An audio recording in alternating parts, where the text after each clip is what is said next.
আজকে আমরা সম্পূর্ণ অন্য একটা বিষয় নিয়ে আলোচনা করব। ক্লাস 10-এর সিলেবাসে থাকা একটাই মাত্র নাট্যাংশ সিরাজউদ্দৌলা। খেয়াল করবে আমি কি টার্মটা ইউজ করলাম, নাট্যাংশ, অর্থাৎ সম্পূর্ণটা কিন্তু আমাদের পাঠ্য নয়, সেখান থেকে একটা বিশেষ অংশই আমাদের পাঠ্য। চট করে একটু বইটা খুলে নেবে, পেজ নাম্বার আমি বলছি, সিরাজউদ্দৌলা দেখো পেজ নাম্বার 83-তে তোমরা পাবে। তো পুরোটা আরম্ভ করবার আগে যেটা আমরা বরাবর করে থাকি সেটা হচ্ছে একটু পেজ নাম্বার চলে যাও 93-তে। সেখানে যিনি এটার নাট্যকার তার সম্পর্কে আমরা একটু আগে জেনে নেব, কারণ স্বাভাবিকভাবেই যিনি লিখেছেন তার সম্পর্কে বেসিক কিছু কথাবার্তা না জানা থাকলে আমাদের জিনিসটা বুঝতে একটু অসুবিধা তো হবেই যে তিনি কোন পরিপ্রেক্ষিতে লিখেছেন। এটা শচীন্দ্রনাথ সেনগুপ্ত। জন্ম মৃত্যু সাল আমরা পেয়ে যাচ্ছি। জন্ম অধুনা বাংলাদেশের অন্তর্গত খুলনায়। অধুনা কথার অর্থ হচ্ছে এখনকার। এখনকার দিনে বাংলাদেশ বলতে আমরা যে জায়গাটা বুঝি সেখানকার অন্তর্গত খুলনা জেলায়। বিখ্যাত নাট্যকার। ছাত্রাবস্থাতেই তিনি বঙ্গভঙ্গ আন্দোলনে জড়িয়ে পড়েন। শিক্ষক সখারাম গণেশ দেউস্করের কাছে সাংবাদিকতার পাঠ নেন। এই যে জায়গাগুলো আমি আন্ডারলাইন করছি, দেখো পুরোটা তো পড়তেই হবে, এইটুকু তো মাত্র জিনিস। তার মধ্যে যেগুলো আমি আন্ডারলাইন করছি সেগুলোকে একটু স্পেশাল ইম্পর্টেন্স দিয়ে পড়বে, কারণ এইগুলো থেকে আমাদের এমসিকিউ এসএকিউ আসবার ভীষণ চান্স রয়েছে। এবারে হচ্ছে তিনি হিতবাদী পত্রিকায় সখারামের সহযোগী ছিলেন। পরে বৈকালী, বিজলী, আত্মশক্তি প্রভৃতি পত্রিকা সম্পাদনা করেছেন। সহ সম্পাদক হিসেবে কাজ করেছেন দৈনিক কৃষক, ভারত পত্রিকার সঙ্গে। 1930 থেকে 1950 খ্রিস্টাব্দের মধ্যে তিনি তার কালজয়ী নাটক বই লিখেছিলেন। এবারে এই জায়গাটা আন্ডারলাইন করো, তার লেখা উল্লেখযোগ্য নাটক কি কি: সিরাজউদ্দৌলা, গৈরিক পতাকা, রক্তকমল, সংগ্রাম ও শান্তি, ধাত্রীপান্না, এই স্বাধীনতা, সবার উপরে মানুষত্ব, রাষ্ট্র বিপ্লব, এই জিনিসগুলো। এবারে যেটা আমার মেন বক্তব্য, যে তার নাটকের প্রধান গুণ হচ্ছে স্বাদেশিকতা এবং জাতীয়তাবোধ। অর্থাৎ তিনি যেহেতু পরাধীন ভারতবর্ষের একজন মানুষ ছিলেন, সেই জন্য এই যে জাতীয়তাবোধ, এই যে স্বাদেশিকতা, এই যে দেশকে স্বাধীন করতে হবে, যারা স্বাধীন করবার জন্য আন্দোলন করছেন তাদের সঙ্গে তিনিও আছেন, এই যে মূল ব্যাপারটা স্বাদেশিকতা বোধ, স্বদেশ চেতনা, সেটাই তার যতগুলো নাটক তার সবকটার মধ্যেই ফুটে উঠেছে। আরও একটা কথা, তিনি শুধু নাটক রচনাতেই সীমাবদ্ধ ছিলেন না, নাট্যমঞ্চের সঙ্গেও তার নিবিড় সম্পর্ক ছিল। অর্থাৎ তিনি যে শুধু ড্রামা যে রচনা করেছেন তা নয়, সেগুলোকে ড্রামাটাইজ করা, সেগুলোকে মঞ্চস্থ করা, সেটার সঙ্গেও তিনি ভালোভাবেই জড়িত ছিলেন। এবার যেটা আমার মেন বক্তব্য সেটা হচ্ছে, সিরাজউদ্দৌলা থেকে কিন্তু তোমাদের কোনো এমসিকিউ বা এসএকিউ বা শর্ট আনসার টাইপ কোয়েশ্চেন আসবে না। সিরাজউদ্দৌলা থেকে তোমাদের কেবলমাত্র ব্রড কোয়েশ্চেন্স আসবে, যেগুলো এক একটা 4 মার্কস করে। তুমি একটা 4 নম্বরের কোয়েশ্চেনও পেতে পারো, বা 2+2, 1+3 এরকমভাবে ভেঙে ভেঙেও পেতে পারো। তেমন এবার চলে এসো নেক্সট আমাদের যে টার্গেট, সেটা কি মূল গ্রন্থ। সবসময় যে পিস তোমাদের পাঠ্য রয়েছে তার মূল গ্রন্থটা অবশ্যই জেনে রাখবে, কারণ যদিও যেটা বললাম যে এমসিকিউ এসএকিউ এখান থেকে আসবে না, কিন্তু একটা বড় কোয়েশ্চেনের ট্যাগ কোয়েশ্চেন হিসেবে এগুলো কিন্তু দেওয়াই হয়। মূল গ্রন্থ কি? শচীন্দ্রনাথ সেনগুপ্তের লেখা যে সিরাজউদ্দৌলা নামক নাটকটা, তার দ্বিতীয় অঙ্কের প্রথম দৃশ্য, অর্থাৎ সেকেন্ড অ্যাক্ট, ফার্স্ট সিন। তেমন এটা হচ্ছে সিরাজউদ্দৌলা আমাদের যে পাঠ্যাংশটা, তার মূল গ্রন্থের কথা চলে এলাম। এবার টেক্সটে তো যাব, কিন্তু যেহেতু এটা একটা ঐতিহাসিক নাটক, ফলে একটু ইতিহাসের প্রেক্ষাপটটাও জেনে রাখা দরকার, কারণ ভীষণ ইন্টারেস্টিং। তোমরা ইতিহাসেও এগুলো পড়ছো, ফলে অনায়াসেই তোমরা এগুলো কানেক্ট করতে পারবে। কী রকম? সেটা হচ্ছে, বাংলা, বিহার, উড়িষ্যার স্বাধীন নবাব ছিলেন আলীবর্দী খাঁ। আলীবর্দী খাঁর কিন্তু কোনো পুত্র সন্তান ছিল না। দেখো 3টি মেয়ে, বড়টির নাম ঘসেটি বেগম, মেজ মেয়েটির নাম মুনিরা বেগম এবং ছোট মেয়েটির নাম আমিনা বেগম। বেশ, ঘসেটি বেগমের সঙ্গে বিয়ে হয় শাহমাদ জঙ্গের, যিনি ছিলেন ঢাকার শাসনকর্তা। বলা হচ্ছে শাসনকর্তা কারণ বাংলা, বিহার, উড়িষ্যার নবাব খোদ আলীবর্দী খাঁ, এবার তিনি এক একটা জায়গার শাসনকর্তা নির্দিষ্ট করে দিচ্ছেন। তেমনি ঢাকার শাসনকর্তা হচ্ছেন শাহমাদ জং, যার সঙ্গেই বিবাহ হচ্ছে আলীবর্দী খাঁর বড় মেয়ে ঘসেটি বেগমের। এবার তাদের কোনো পুত্র সন্তান ছিল না। তারা কি করলেন? তারা প্রথমে আমিনা বেগমের যে ছোট ছেলে ইকরামউদ্দৌলা, তাকে তারা দত্তক পুত্র হিসেবে গ্রহণ করছেন। কিন্তু দুর্ভাগ্যবশত বসন্ত রোগে ইকরামউদ্দৌলার মৃত্যু হয় কয়েক বছর বাদে, এবং সেই শোকে শাহমাদ জঙ্গ তার কয়েক বছর বাদে মারা যান। স্বামীর বিপুল সম্পত্তির অধিকারিণী হয়ে মতিঝিল প্রাসাদে বাস করতে থাকেন ঘসেটি বেগম। এবার যেটা হলো সেটা হচ্ছে যে আলীবর্দী খাঁ, তার যেহেতু কোনো পুত্র সন্তান ছিল না, ভবিষ্যৎ উত্তরাধিকারী হিসেবে তিনি তার ছোট মেয়ের যে বড় ছেলে সিরাজউদ্দৌলা, তাকে তিনি বাংলা, বিহার, উড়িষ্যার নবাব বলে ঘোষণা করলেন। সিরাজউদ্দৌলার বয়স তখন মাত্র 23 বছর যখন তিনি সিংহাসনে বসছেন। এতে স্বভাবতই অনেকেই ঈর্ষান্বিত হয়ে পড়লেন, বিশেষ করে ঘসেটি বেগম, কারণ তিনি আশা করেছিলেন যে সিংহাসন তিনি পাবেন। এবার সেটা যখন হলো না, কারণ তার যে দত্তক পুত্র সেও তখন মৃত, তখন ঘসেটি বেগম কি করলেন? তার যে মেজ বোন মুনিরা বেগম, তার ছেলে শওকত জং, যে কিনা পূর্ণিয়ার শাসনকর্তা, তাকে তিনি কাজে লাগালেন মোহরা হিসেবে। অর্থাৎ তাকে কাজে লাগিয়ে তিনি বাংলার সিংহাসন হস্তগত করতে চাইলেন। এবার এই যে বিপুল ষড়যন্ত্র হতে লাগলো, এই ষড়যন্ত্র কাদের মধ্যে হচ্ছে?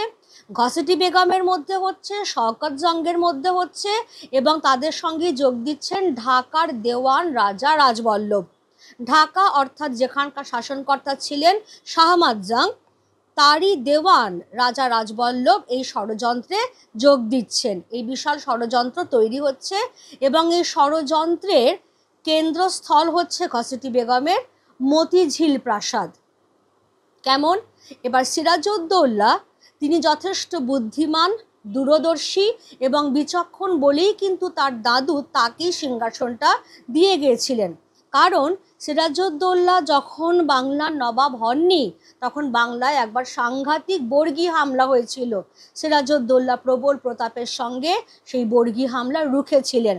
তাতেই তার দাদু বুঝতে পেরেছিলেন যে এই হচ্ছে আমার ভবিষ্যৎ উত্তরাধিকারী।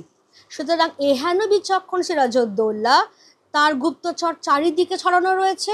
তিনি যখনই এই ষড়যন্ত্রের খবর পেলেন, তখনই তিনি বলপূর্বক ঘসেটি বেগমের সমস্ত ধনসম্পত্তি বাজেয়াপ্ত করলেন এবং ঘসেটি বেগমকে মতিঝিল প্রাসাদ থেকে নিয়ে এলেন নিজের মুর্শিদাবাদের প্রাসাদে। সেখানে ঘসেটি বেগমকে নজরবন্দি করে রাখা হলো। কেমন? এবার ষড়যন্ত্রটা কিছুক্ষণের জন্য হলেও থমকে গেছে।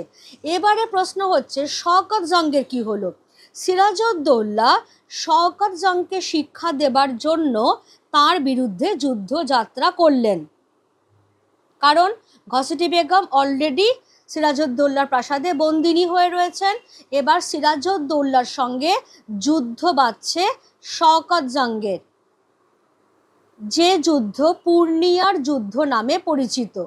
আমি এখানে ব্র্যাকেটে করেই দিলাম, পূর্ণিয়ার যুদ্ধ। এবার এই পূর্ণিয়া যুদ্ধে যখন সিরাজউদ্দৌলা রত, তখন তিনি খবর পেলেন যে ইস্ট ইন্ডিয়া কোম্পানি ওইদিকে তার রাজ্যের জায়গায় অনেক ঔদ্ধত্য দেখাতে আরম্ভ করেছে, তাদের সীমা অতিক্রম করতে আরম্ভ করেছে। সেই জন্য পূর্ণিয়া যুদ্ধের মাঝপথ থেকেই সিরাজকে ফিরে যেতে হলো মুর্শিদাবাদে, এবং সেই যুদ্ধটা সম্পূর্ণ করলেন সিরাজউদ্দৌলার বিশ্বস্ত সেনাপতি মোহনলাল, এবং তার হাতেই কিন্তু শওকত জঙ্গের মৃত্যু হলো। তাহলে মোহনলাল ব্র্যাকেটে আমি করে দিলাম, তার হাতে শওকত জঙ্গের মৃত্যু।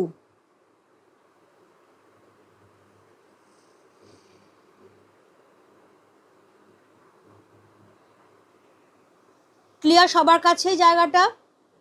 এবারে আমরা একটু দেখে নেব যে এই যে আমরা সবাই ইতিহাসে বারবার পড়ি বা বাংলাতেও এখন পড়ব যে ইস্ট ইন্ডিয়া কোম্পানির সঙ্গে সিরাজের বিরোধিতা কেন, শুরু থেকেই এই বিরোধিতাটা কেন? সিরাজউদ্দৌলা তো আর ইচ্ছে করে নিশ্চয়ই বিরোধিতা করবেন না।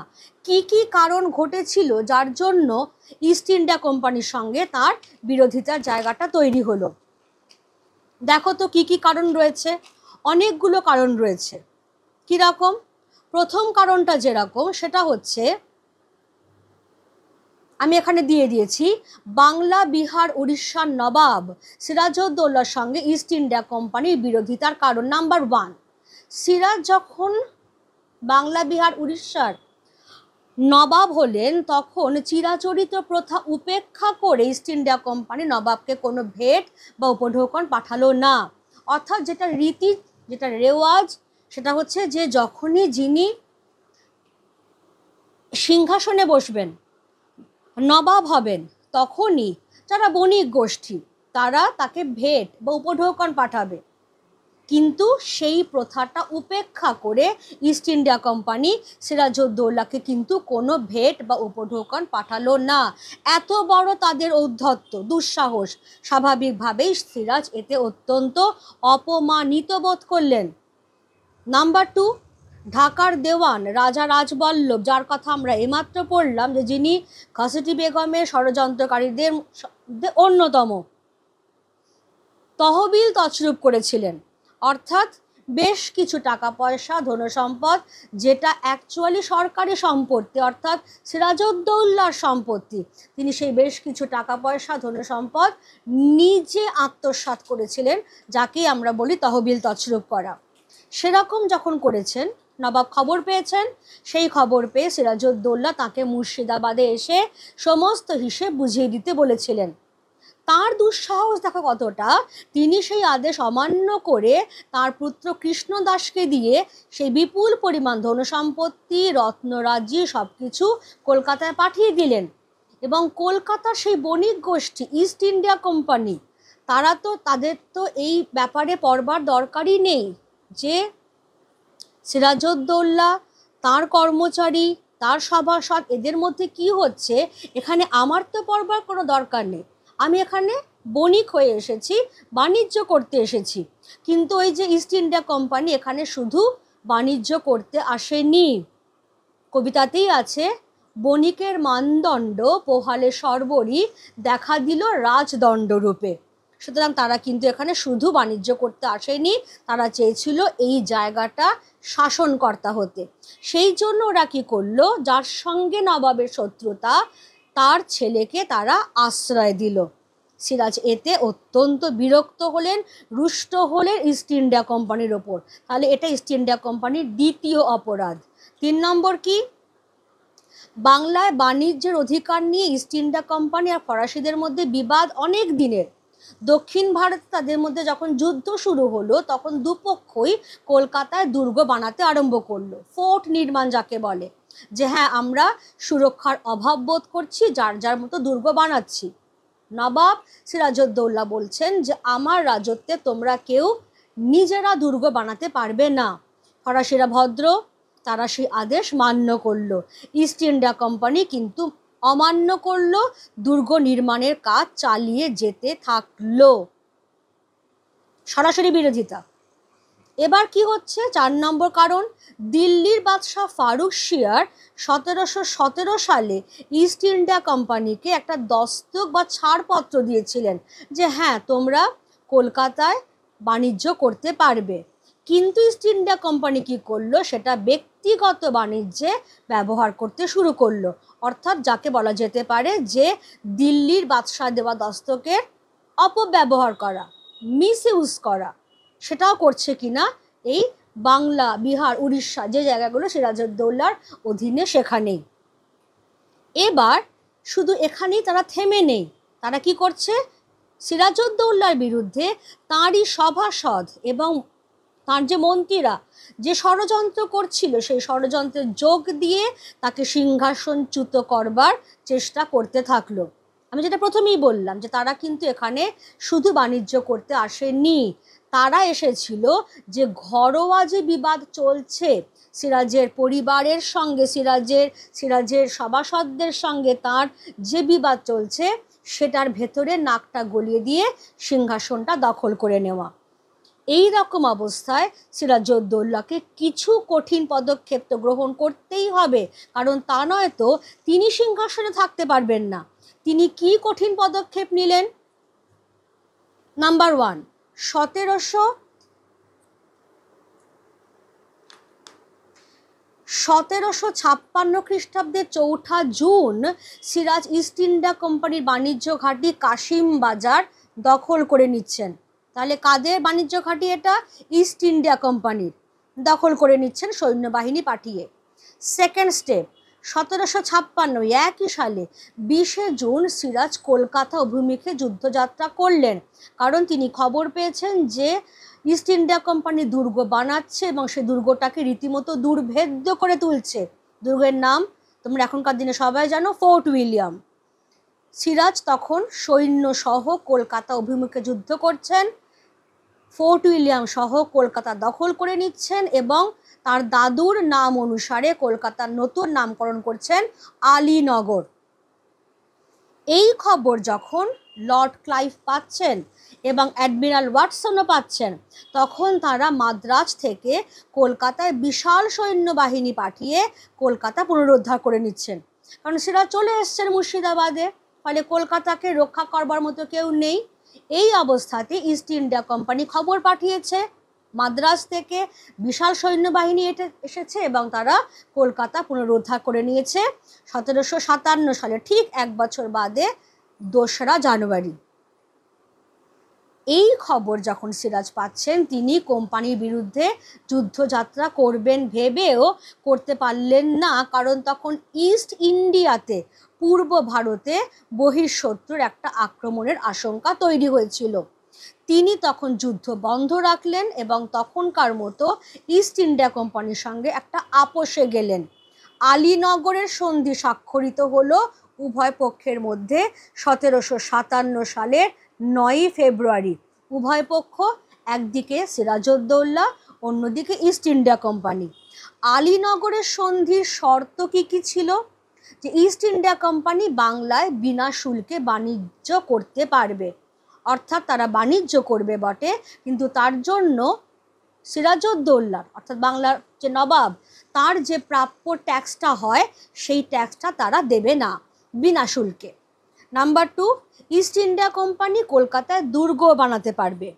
নাম্বার 3, ইস্ট ইন্ডিয়া কোম্পানি বাংলায় তাদের নিজেদের নামাঙ্কিত মুদ্রা চালু করতে পারবে, অর্থাৎ সিরাজউদ্দৌলার যে মুদ্রা চলছিলই, প্যারালাল একটা ইকোনমি সিস্টেম তারা চালু করে দিল, অর্থাৎ ইস্ট ইন্ডিয়া কোম্পানির নামে মুদ্রা ব্যবস্থা চালু হয়ে গেল।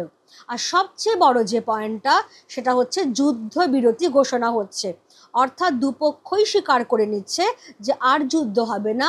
বিশেষ করে যেটা সিরাজউদ্দৌলা বলছেন যে আমার অনুমতি ছাড়া তোমরা কিন্তু এখানে তোমাদের মধ্যে, অর্থাৎ ইংরেজ ফরাসি দুজনের মধ্যে তোমরা যুদ্ধ করবে না, এমনকি সিরাজের বিরুদ্ধেও তোমরা যুদ্ধযাত্রা করবে না। এটাতে সহমত হচ্ছে দুপক্ষই। ক্লিয়ার? তাহলে এক প্রকার আপোষের রাস্তাতে কিন্তু সিরাজ গেলেন, কিন্তু তাতেও কি শেষ রক্ষা হলো? এবার এই জায়গাটা থেকেই আমাদের পাঠ্য অংশটা শুরু হচ্ছে।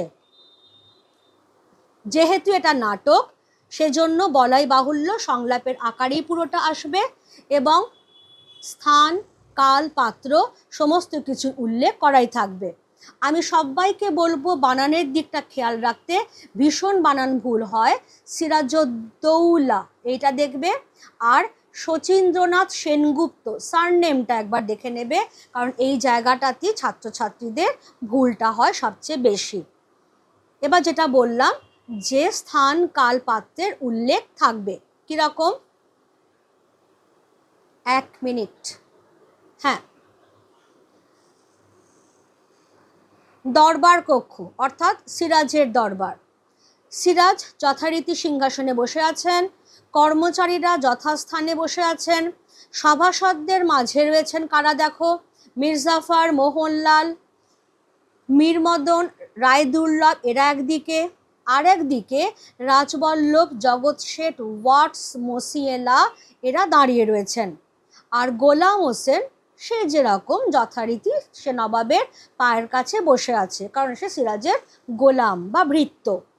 এই রকম অবস্থায় কথোপকথন শুরু হচ্ছে ডায়লগ ফর্মে, কেমন সংলাপের আকারে। সিরাজ, ওয়াটস বলছেন ইয়োর এক্সেলেন্সি।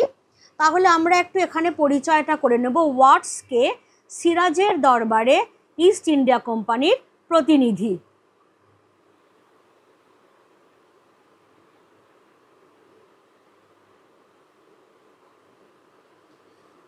সিরাজের দরবারে ইস্ট ইন্ডিয়া কোম্পানির প্রতিনিধি।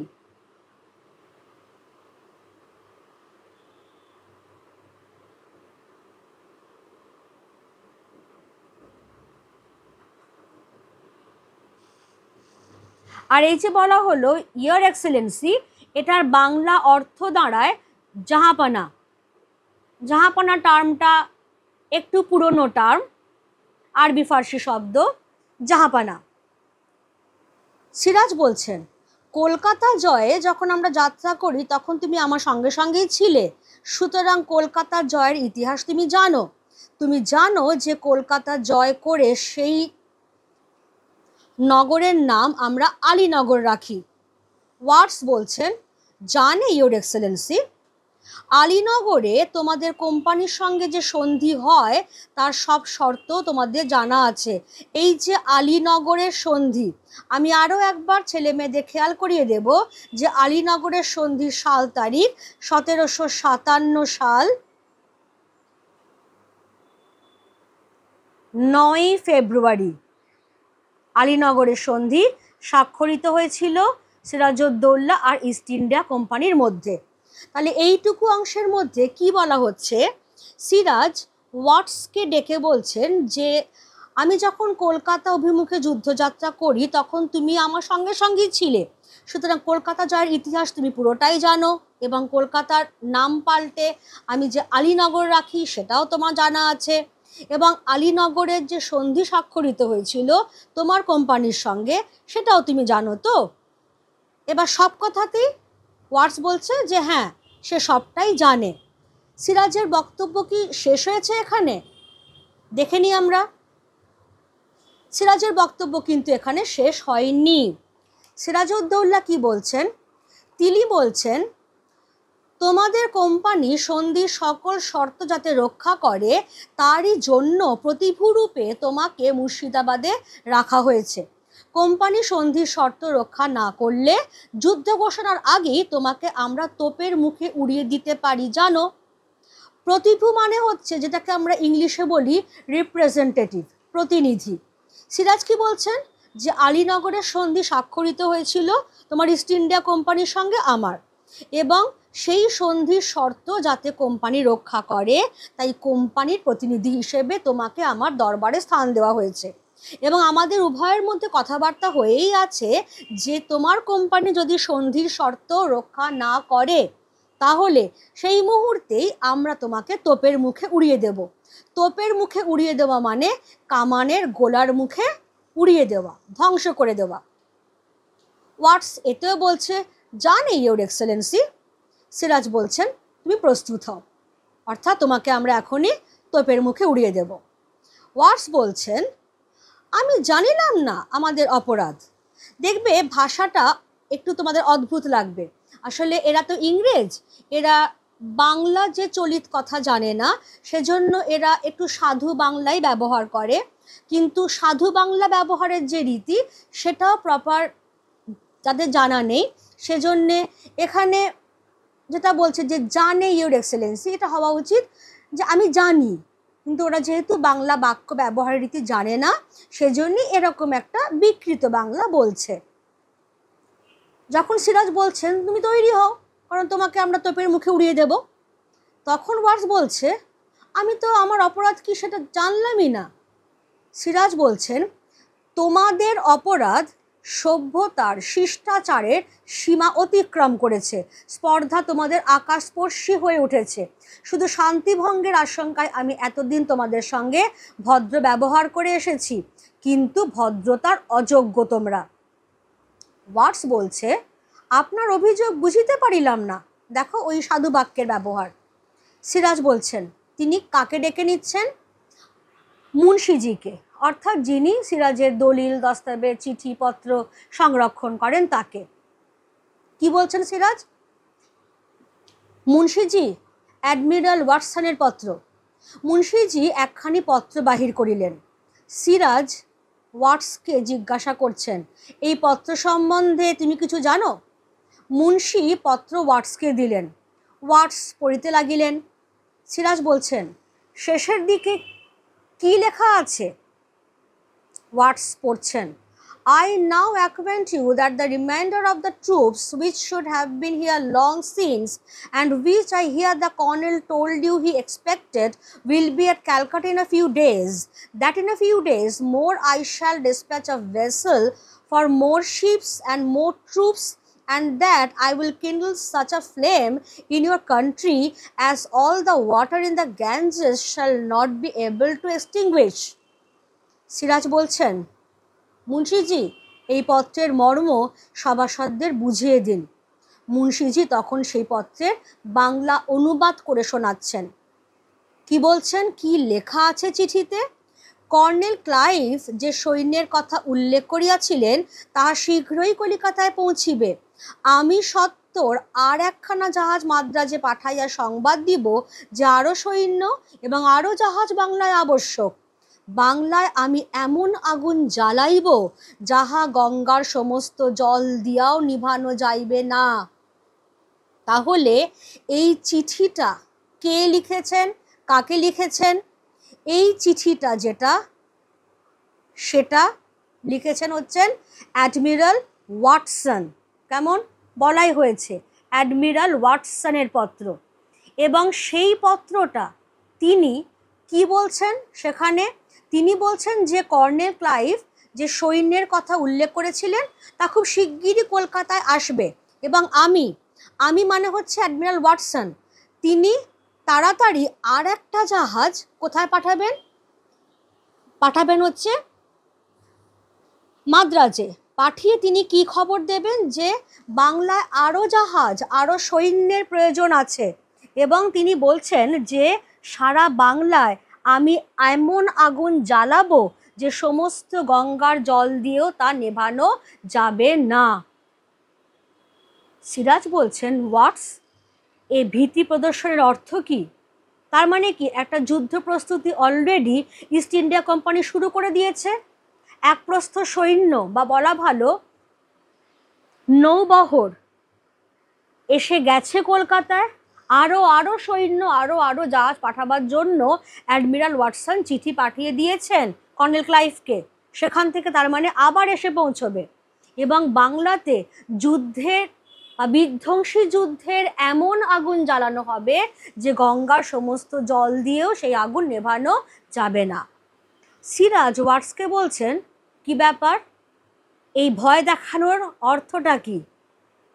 ওয়াটস বলছেন, অ্যাডমিরালে কথা লিখিয়াছেন কেন আমি বুঝি না। এটা তো লিখেছেন অ্যাডমিরাল ওয়াটসন, আমি জানি না কেন লিখেছেন। সিরাজ বলছেন, বুঝিয়ে আমি দিচ্ছি বলে তিনি মুন্সিজিকে বলছেন ওয়াটসের পত্র। মুন্সি পত্রখানা বাহির করিলেন।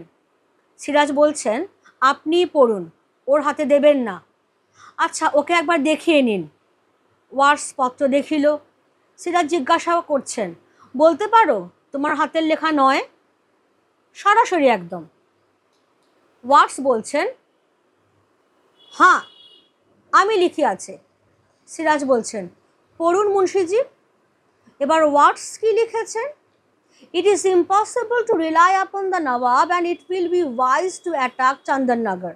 অর্থাৎ কিনা নবাবের ওপর নির্ভর করা অসম্ভব, চন্দননগর আক্রমণ করাই বুদ্ধিমানের কাজ। কথা প্রসঙ্গে জানিয়ে রাখি যে চন্দননগর হচ্ছে ফরাসিদের বাণিজ্য ঘাঁটি, রাইট? চন্দননগর তাহলে ফরাসিদের বাণিজ্য ঘাঁটি।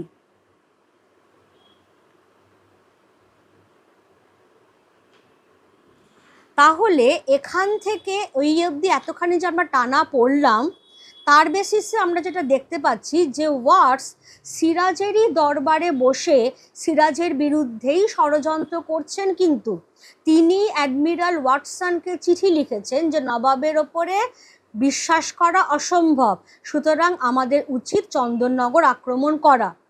এবং পরে আমরা দেখব যে চন্দননগর কিন্তু ইস্ট ইন্ডিয়া কোম্পানি আক্রমণ করে দখল করেও নিয়েছে, ফরাসিদের বাণিজ্য ঘাঁটি। এবং অ্যাডমিরাল ওয়াটসন যে চিঠিটা লিখেছেন ওয়াটসকে, সেখানে তিনি জানিয়েই দিয়েছেন যে একপ্রস্থ সৈন্যবাহিনী নৌবহর কলকাতায় এসে গেছে, আরও জাহাজ এবং সৈন্য পাঠাবার জন্য আমি জাহাজ পাঠাবো মাদ্রাজে, যাতে ওখানে বসে থাকা কর্নেল ক্লাইভ আরও সৈন্য পাঠায়। এবং সেই জন্যেই কিন্তু সিরাজ বলেছিলেন ভদ্রতার অযোগ্য তোমরা। এই লাইনটা চিনতে পারছো? তাহলে এখান থেকে আমরা এতক্ষণে কোয়েশ্চেনটা নেব, বক্তা কে? বক্তা কে? কেন তিনি একথা বলেছেন? কেন তিনি একথা বলেছেন? তাহলে বক্তাকে না, বুঝতেই পারছো যে বক্তা হচ্ছেন বাংলা, বিহার, উড়িষ্যার শেষ স্বাধীন নবাব সিরাজউদ্দৌলা। এবার কেন তিনি এখানে এই কথা বলছেন? তোমরা বলতে কাদের বোঝানো হচ্ছে? East India company. অর্থাৎ এই যে সিরাজের দরবারে থাকা ইস্ট ইন্ডিয়া কোম্পানির প্রতিনিধি ওয়াটস সিরাজেরই বিরুদ্ধে ষড়যন্ত্র করছেন। তার দরবারের সভাসদ, তার মন্ত্রিমণ্ডলী সকলের সঙ্গে মিলে অ্যাডমিরাল ওয়াটসনকে তিনি চিঠি পাঠিয়ে বলেছেন নবাবের ওপরে বিশ্বাস করা অসম্ভব, চন্দননগর আক্রমণ করাই বুদ্ধিমানের কাজ হবে। সেটা শুনে অ্যাডমিরাল ওয়াটসন তিনি মাদ্রাজে খবর পাঠিয়ে একপ্রস্থ নৌবহর আনিয়েছেন, আবার জাহাজ পাঠাবেন যাতে আরও জাহাজ, আরও সৈন্য আসে। রীতিমতো যুদ্ধ প্রস্তুতি শুরু হয়ে গেছে। অথচ আলীনগরের সন্ধির শর্তই ছিল যুদ্ধ বিরতির। সুতরাং সিরাজ যেটা বলেছেন যে তোমাদের অপরাধ এটাই যে সভ্যতার শিষ্টাচারের সীমা তোমরা অতিক্রম করেছো, তোমাদের আস্পর্ধা আকাশ ছুঁয়েছে। নেহাত শান্তিভঙ্গ হবে বলে আমি এতদিন তোমাদের সঙ্গে ভদ্র ব্যবহার করে এসেছিলাম, কিন্তু এখন দেখছি তোমরা সেই ভদ্র ব্যবহারের যোগ্যই নও। সমস্ত চিঠি কিন্তু সিরাজের হস্তগত হয়ে গেছে। কারণ যেটা আমি গোড়াতেই বলেছিলাম যে একজন যখন রাজা হচ্ছেন বা নবাব হচ্ছেন, এমনি এমনি হচ্ছেন না, কিন্তু তার কিছু কোয়ালিটির জন্যই হচ্ছেন। সিরাজ বিচক্ষণ, দূরদর্শী, চারিদিকে তার গুপ্তচর একদম ফিট করা আছে, হাজারটা চোখ তার চারদিকে। এটাই সিরাজ এবার বলছেন, তোমাদের অভদ্রতার ঔদ্ধত্যের আরও পরিচয় চাও? জেনে রাখো তাও আমি দিতে পারি। আমার সভাসদরা, আমার স্বদেশীয়রা তারস্বরে ঘোষণা করে আমি নির্বোধ, অত্যাচারী, বিলাস সর্বস্ব। কিন্তু আমি যে সকলের শয়তানির সন্ধান রাখি তার সামান্য পরিচয় আজ দিয়ে রাখলাম। তুমি ওয়াটস, তুমি আমারই দরবারে স্থান পেয়ে আমার সভাসদদের আমারই বিরুদ্ধে উত্তেজিত করো। কলকাতায় ইংরেজদের উপদেশ দাও আমারই আদেশ লঙ্ঘন করে কাজ করতে। জানো এর শাস্তি কি? তাহলে সিরাজ বলছেন যে ইস্ট ইন্ডিয়া কোম্পানির অভদ্রতার, ঔদ্ধত্য বা আস্পর্ধার আরও পরিচয় চাও? আমি তাও দিতে পারি। এই তো এতগুলো চিঠি আমি সব জমা করে রেখেছি যা তোমাদের মধ্যে চালাচালি হয়েছিল। আমার সভাসদ যারা যারা আমার একদম আপনজন, তারা তারস্বরে চিৎকার করে ঘোষণা করে, সারা দেশে রাষ্ট্র করে বেড়ায় যে আমি বোকা, আমি অত্যাচারী, বিলাস সর্বস্ব। যদিও এগুলো সবকটাই কিন্তু মিথ্যে। হ্যাঁ, যখন সিরাজের অল্প বয়স ছিল, বয়সজনিত কারণে কিছু অন্যায় অনাচার তিনি ডেফিনেটলি করেছিলেন, কিন্তু যখন তার কাঁধে একটা দায়িত্ব দেওয়া হয়েছে সেই দিন থেকেই কিন্তু তিনি সেই দায়িত্ব সামলাতে লেগেছেন। অথচ তার দুঃখ এটাই যে তার সভাসদেরা, তার স্বদেশীয়রা, আপনজনেরা চারদিকে রাষ্ট্র করে বেড়াচ্ছে যে তিনি বোকা, তিনি অত্যাচারী, তিনি বিলাস সর্বস্ব। সিরাজও বুঝিয়ে দিচ্ছেন যে তিনি একেবারেই নির্বোধ নন, সকলের সমস্ত শয়তানির খবর তিনি রাখেন। তার সামান্য একটা পরিচয় তিনি আজকে দিলেন, যে ওয়াটসনকে, ওয়াটসন ক্লাইভকে, কে কাদের সঙ্গে চিঠি চালাচালি করেছে। এবং ওয়াটসকে বলছেন যে তোমার সাহস এতটাই যে আমারই দরবারে জায়গা পেয়ে তুমি আমার সভাসদদের আমারই বিরুদ্ধে উত্তেজিত করো। এত বড় সাহস তোমার! আমার সভাসদরা যে ষড়যন্ত্র করছে সেটাকে তুমি আরও উস্কে দিচ্ছ। আর কলকাতায় তুমি ইস্ট ইন্ডিয়া কোম্পানিকে উপদেশ দিচ্ছ যে আমারই আদেশ লঙ্ঘন করে কাজ করতে। কি কাজ করতে? ওই যে ফোর্ট উইলিয়াম দুর্গ বানানো সিরাজ বারণ করেছিলেন, ফরাসিরা বানাচ্ছে না, কিন্তু এখান থেকে ওয়াটস ইস্ট ইন্ডিয়া কোম্পানিকে বলে দিয়েছে যে বানাও বানাও, এবং তারাও দুর্গ বানাচ্ছে, রীতিমতো দুর্ভেদ্য করে তুলছে। সিরাজ বলছেন জানো এর শাস্তি কি? ওয়াটস বলছেন দেখো কতখানি ঔদ্ধত্য তার। Punish me your excellency if you will, I can only say that I have done my duty. Siraj যখন তাকে কথা বলছেন, ওয়াটস বলছেন হ্যাঁ আপনি যদি মনে করেন আমাকে শাস্তি দিন, আমি শুধু এটাই বলতে পারি যে আমি আমার কর্তব্য করেছি। সিরাজ ইচ্ছে করলেই তাকে তোপের মুখে উড়িয়ে দিতে পারতেন, যেটা তিনি গোড়াতেই বলেছিলেন, কিন্তু হাজার হলেও তার মন এতটাও কঠোর নয়। তিনি বারবার আঘাত পাচ্ছেন, তা সত্ত্বেও তিনি খুব কঠোর পদক্ষেপ নিতে পারছেন না। তিনি কি বলছেন? এই মুহূর্তে তুমি আমার দরবার ত্যাগ করো, ভবিষ্যতে আর কখনো এ দরবারে তুমি স্থান পাবে না। তোমার কোম্পানি যদি সৎ ব্যবহার দিয়ে আমাকে আবার খুশি করতে পারে, তাহলে কোম্পানির প্রতিনিধি হিসেবে কোনো সচ্চরিত্র ইংরেজকে আমি দরবারে স্থান দেব, তোমাকে নয়, আর তাও এখন নয়। যাও। ওয়াটস বলছেন ফেয়ারওয়েল ইয়োর এক্সেলেন্সি। নবাবকে কুর্নিশ করিয়া ওয়াটস বাহির হইয়া গেলেন। তাহলে সিরাজ কিন্তু সত্যি সত্যি তাকে তোপের মুখে উড়িয়ে দিলেন না, অথচ তোপের মুখে উড়িয়ে দেবা যথেষ্ট কারণ ছিল। শুধু সিরাজ এটুকু করলেন যে এই মুহূর্তে তুমি আমার দরবার ছেড়ে বেরিয়ে যাও। ভবিষ্যতে যদি তোমার ইস্ট ইন্ডিয়া কোম্পানি তাদের ভালো ব্যবহার দিয়ে আমাকে খুশি করতে পারে, তাহলে তাদের কোনো প্রতিনিধিকে, যে সচ্চরিত্র ইংরেজ, ভালো ইংরেজ, তাকে আমার দরবারে আমি জায়গা দেব, তাও এখন দেব না। আর এখন তুমি এক্ষুনি বেরিয়ে যাও। ওয়াটস বিদায় জাহাপানা বলে সিরাজকে কুর্নিশ করছেন, বাও করছেন, বলে বেরিয়ে যাচ্ছেন। এবার রাজা রাজবল্লভ সিরাজকে একটু থামাবার চেষ্টা করেছিলেন, জাহাপানা, কারণ ওয়াটস বেরিয়ে যাওয়া মানে তাদের এই যে ষড়যন্ত্রের যে ব্রিজ হিসেবে যে কাজ করছিল, ইস্ট ইন্ডিয়া কোম্পানির সঙ্গে সিরাজের সভাসদদের মাঝখানে ব্রিজ হয়েছিল তো ওয়াটস, সেই ব্রিজটাতে ভেঙে গেল, সেইটাকে থামাবার চেষ্টা করা হচ্ছিল। সিরাজ গুরুত্ব দিলেন না সেই কথাটায়। তিনি বললেন একটু অপেক্ষা করুন রাজা, বলে তিনি আর একজনকে ডাকছেন, যিনি হচ্ছেন মসিয়ে লা। মসিয়ে লাকে তিনি হচ্ছেন ফরাসি বাণিজ্য গোষ্ঠীর প্রতিনিধি। খেয়াল করবে এগুলো একটু, ফরাসি বাণিজ্য গোষ্ঠীর প্রতিনিধি।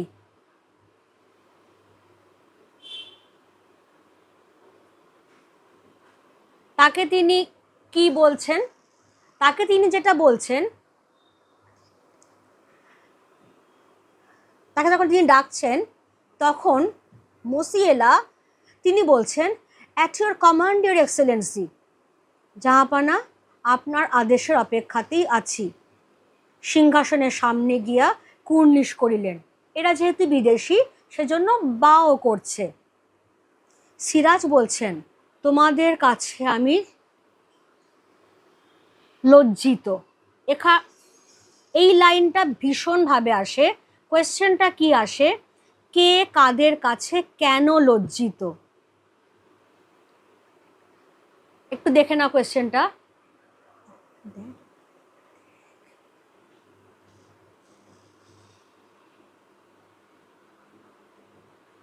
কে কাদের কাছে কেন লজ্জিত?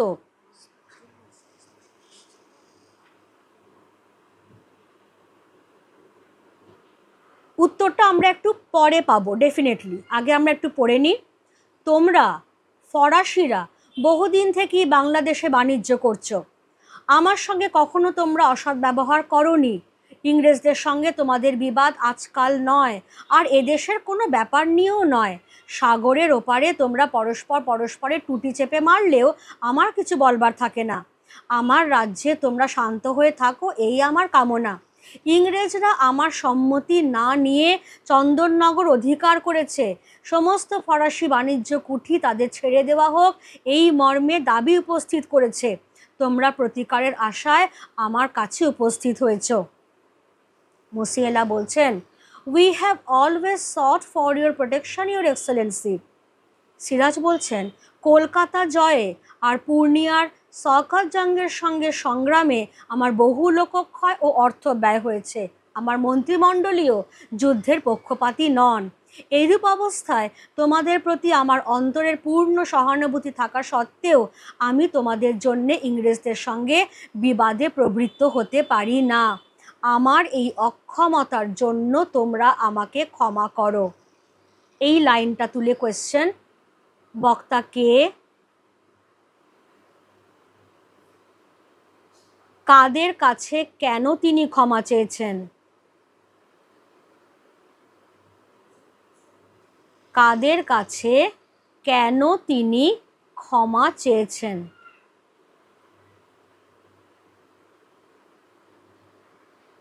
এই একটা কোয়েশ্চেন 4 মার্কসে, বুঝতেই পারছো 1+3। আর এই একটা কোয়েশ্চেন, কে কাদের কাছে কেন লজ্জিত, একটাই 4 মার্কসের কোয়েশ্চেন, কারণ অনেকগুলো পার্ট আছে, দুটোরই সেম আনসার হবে। তাহলে কে সব জায়গাতেই হচ্ছে বাংলার শেষ স্বাধীন নবাব সিরাজউদ্দৌলা। এবার তিনি কাদের কাছে লজ্জিত বা কাদের কাছে ক্ষমা চেয়েছেন? তিনি ফরাসি বাণিজ্য গোষ্ঠীর কাছে ক্ষমা চেয়েছেন। কেন না, তারা তার সঙ্গে কোনোদিন কোনো অভব্য আচরণ করেনি, তারা বরাবর সিরাজের কথা শুনে চলেছে। তিনি যখন তাদেরকে কলকাতা দুর্গ নির্মাণ করতে বারণ করেছেন, তারা সেই কথা শুনেছে। whereas ইংরেজ ইস্ট ইন্ডিয়া কোম্পানি কিন্তু তার কথা শোনেনি, দুর্গ বানিয়েই চলেছে। আরও কি করেছে ইস্ট ইন্ডিয়া কোম্পানি? তারা সিরাজের অনুমতি ছাড়াই চন্দননগর, যেটা ফরাসিদের বাণিজ্য ঘাঁটি, দখল করে নিয়েছে এবং সিরাজের কাছে এই দাবি করেছে যে ফরাসিদের সমস্ত বাণিজ্য কুঠি ইস্ট ইন্ডিয়া কোম্পানির হাতে ছেড়ে দেওয়া হোক। এই অবস্থায় প্রতিকারের আশায় ফরাসিরা সিরাজের দ্বারস্থ হয়েছেন। কিন্তু সিরাজের আফসোসের জায়গাটা এটাই যে তার পূর্ণ সহানুভূতি, তার পূর্ণ সমর্থন আছে ফরাসিদের প্রতি, কারণ ফরাসিরা তার সঙ্গে অন্তত কোনো অসৎ ব্যবহার করেনি। কিন্তু কলকাতার যুদ্ধে এবং পূর্ণিয়া সকাতজঙ্গের সঙ্গে বিরুদ্ধে তার অনেক লোকক্ষয় এবং অর্থ ব্যয় হয়েছে। তার ওপর তার যে মন্ত্রিমণ্ডল, তারাও আর কোনো রকম যুদ্ধের পক্ষপাতী নয়। এবার সিরাজ তো একা নন, তাকে তো সবাইকে নিয়ে চলতে হয়। তাই ফরাসিদের প্রতি পূর্ণ সমর্থন সহানুভূতি থাকা সত্ত্বেও তিনি এই মুহূর্তে ইংরেজ ইস্ট ইন্ডিয়া কোম্পানির বিরুদ্ধে যুদ্ধযাত্রা করতে পারছেন না। তার এই অক্ষমতার জন্যই তিনি ফরাসিদের কাছে ক্ষমা প্রার্থী, তিনি ফরাসিদের কাছে লজ্জিত। ক্লিয়ার? যদি কারোর কোনো জায়গায় বুঝতে অসুবিধা থাকে না, আমাকে একটুখানি জানাবে কমেন্ট বক্সে, আমি আনসার করে দেব, জানিয়ে দেব তোমাদের। এবার এর উত্তরে কি হচ্ছে দেখো। সভা কিছুক্ষণ স্তব্ধ রহিল। মসিয়েলা মাথা নত করিয়া দাঁড়াইয়া রহিলেন। তাহার পর ধীরে মাথা তুলিয়া নবাবের দিকে চাহিলেন, ক্ষুব্ধ কণ্ঠে কহিলেন, your Excellency, you refuse us your help, your protection, though with great reluctance. I appreciate your feelings. I understand the predicament you are in. I am sorry for you and I am sorry for ourselves. We have no other choice than to leave this land which we have learned to love. Allow me, Your Excellency, to warn you that you are in a great danger. On our departure from this land, the smothered flame will burst forth and will destroy your kingdom and people. তাহলে যখন সিরাজ ক্ষমা চাইছেন ভরাভর্তি সভায়, সভা কিছুক্ষণ পুরো স্তব্ধ। মসিয়েলা মাথা নিচু করে দাঁড়িয়ে রইলেন, তারপর ধীরে ধীরে মাথা তুললেন। স্বভাবতই একটু ক্ষুব্ধ তো বটেই, কারণ ইস্ট ইন্ডিয়া কোম্পানি অত্যাচার করছে, অনাচার করছে। সিরাজ বলছেন বটে সহানুভূতি আছে, কিন্তু কোনো সাহায্যই করতে পারছেন না। তখন মসিয়েলা একটু দুঃখিত ক্ষুব্ধ চিত্তে বলছেন যে আপনি আমাদের সাহায্য করতে, সুরক্ষা দিতে প্রত্যাখ্যান করছেন, ঘোর অনিচ্ছা সত্ত্বেও প্রত্যাখ্যান করতে বাধ্য হচ্ছেন। আমি আপনার অনুভূতিকে সম্মান জানাই। আমি বুঝতে পারছি যে আপনি কি গভীর সংকটের মধ্যে আছেন। আমরা আপনার জন্য দুঃখিত, আমরা আমাদের জন্যও দুঃখিত, কারণ ভালোবাসার এই দেশ ছেড়ে চলে যাওয়া ছাড়া আমাদের কাছে এখন আর কোনো উপায় নেই। শুধু আমাকে এই অনুমতিটুকু দিন যে আপনার ভাবি বিপদ সম্পর্কে আমরা আপনাকে সতর্ক করে দিই, যে যেই মুহূর্তে আমরা অর্থাৎ ফরাসিরা এই বাংলা ছেড়ে চলে যাব, যে ধিকি ধিকি আগুন জ্বলছে ভেতরে ভেতরে, তা এতটাই দাউ দাউ করে জ্বলে উঠবে যে আপনার রাজ্য, আপনার প্রজা সমস্ত কিছু ধ্বংস হয়ে যাবে। সিরাজ সিংহাসন হইতে নামিয়া আসিলেন, মসিয়েলার সামনে দাঁড়াইয়া কহিলেন, আমার বিপদ সম্বন্ধে আমাকে সচেতন করে তুমি আমার প্রতি তোমার অন্তরের প্রীতিরই পরিচয় দিয়েছ। তোমার কথা আমার চিরদিনই মনে থাকবে। প্রয়োজন হলে আমি তোমাকে স্মরণ করব, তখন যেন আমাকে ভুলো না বন্ধু। মসিয়েলা বলছেন, I know we shall never meet. দুইজনেই চুপ করিয়া রহিলেন। Farewell your Excellency. কুর্নিশ করিয়া চলিয়া গেলেন। সিরাজ তাহার পিছু পিছু খানিকটা অগ্রসর হইয়া স্থির হইয়া দাঁড়াইয়া রহিলেন। তারপর দ্রুত ফিরিয়া রাজা রাজবল্লভের নিকট অগ্রসর হইয়া কহিলেন, তাহলে এই অবধি যেটুকু আমরা দেখলাম, যে যখন তার আগাম বিপদ সম্পর্কে মসিয়েলা তাকে সতর্ক করে দিচ্ছেন, তখন সিরাজ আর থাকতে না পেরে ভাবাবেগে আপ্লুত হয়ে সিংহাসন থেকে নেমে আসছেন। মসিয়েলার সামনে দাঁড়িয়ে বাংলা, বিহার, উড়িষ্যার নবাব তাকে বলছেন যে আমার বিপদ সম্পর্কে সচেতন করে তুমি আমার প্রতি তোমার ভালোবাসার, তোমার প্রীতিরই পরিচয় দিয়েছ। তোমার কথা আমার চিরকাল মনে থাকবে। প্রয়োজন হলে আমি তোমাকে নিশ্চয়ই স্মরণ করব। তখন কিন্তু তোমার এই বন্ধুকে ভুলে যেও না।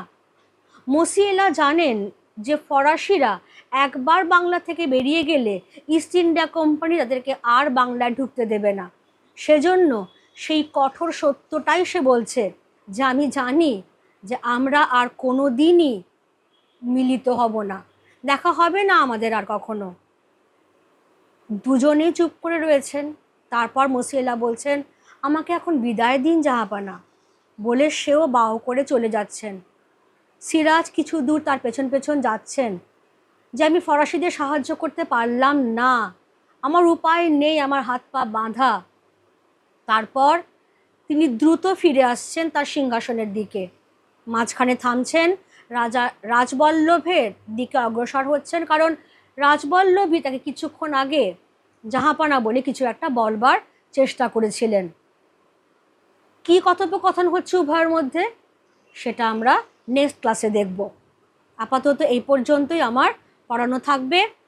তোমরা ভালো করে দেখে নেবে ক্লাসটা। কারোর যদি কোনো অসুবিধে থাকে ডেফিনেটলি আমাকে জানাবে, কেমন? আর বলে রাখি যে ডেসক্রিপশানে এটা লিংক দেওয়া থাকছে।